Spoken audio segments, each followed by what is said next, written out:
आमदार रोहित पवार यांनी शेतकऱ्यांच्या विविध मागण्यांसाठी पंढरपूर इथल्या छत्रपती शिवाजी महाराज चौकामध्ये अन्नत्याग आंदोलन सुरू केलंय। रोहित पवार यांच्या अन्नत्याग आंदोलनाचा आजचा दुसरा दिवस आहे। आमचे प्रतिनिधी सागर सुरवसे तिथून आपल्या सोबत जोडले गेलेत। रोहित पवारांच्या अन्नत्याग आंदोलनासंदर्भात एकतर काय काय काल घडामोडी घडल्या आणि आज संदर्भात काय माहिती?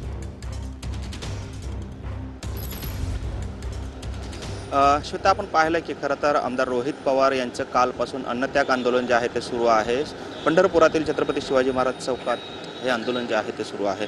खरं तर काल दिवसभरामध्ये आमदार रोहित पवार यांच्या आंदोलनाला जे आहे तो उत्स्फूर्त असा प्रतिसाद जो आहे तो कार्यकर्ते असतील, शेतकरी नेते असतील यांच्याकडून मिळालेला पाहायला होता।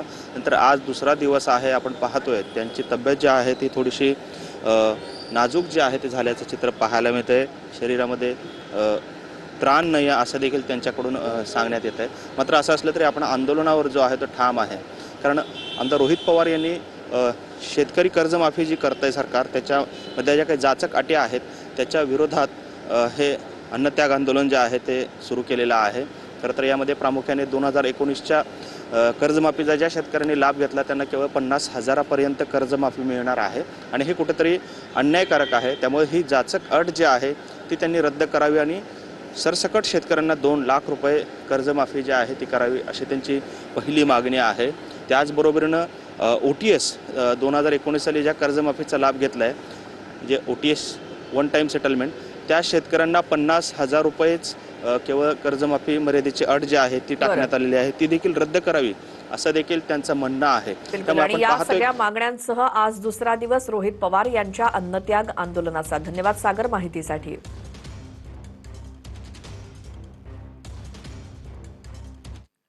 तर रोहित पवारांच्या अन्नत्याग आंदोलनाला रोहित पाटील यांनी पाठिंबा दिलाय।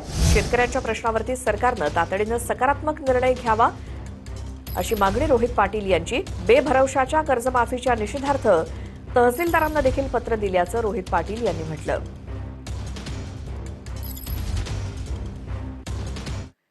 केवळ नाटक करण्यापुरतं रोहित पवारांचं आंदोलन असल्याचं गोपीचंद पडळकर म्हणाले। रोहित पवारांच्या अन्नत्याग आंदोलनावरती पडळकरांनी टीका केली। शेतकऱ्यांना साखर कारखानदार FRP देत नाही तोवर आंदोलन सुरू ठेवावं। रोहित पवारांना 1 ते 2 महिने आंदोलनाला बसू द्या असं पडळकर म्हणाले।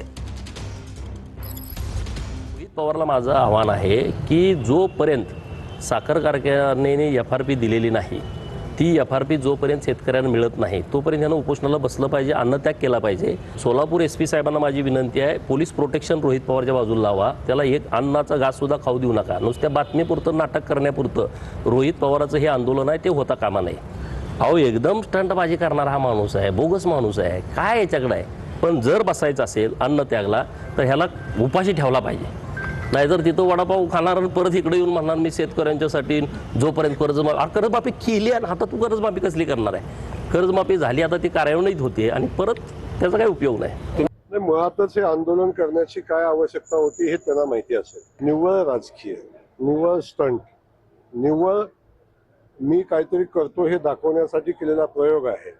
जेव्हा हे घडणारच आहे तेव्हा आमच्यामुळे घडला अशा पद्धतीचा दाखवायचा प्रयत्न आणि किंबहुना पात्र शेतकरी काही अपात्र शेतकरी असतील याच्यामध्ये वादविवाद लावणं आणि स्वतःची राजकीय पोळी भाजून घेणं याच्या पलीकडचं आंदोलनामध्ये कुठलाही विषय नाही।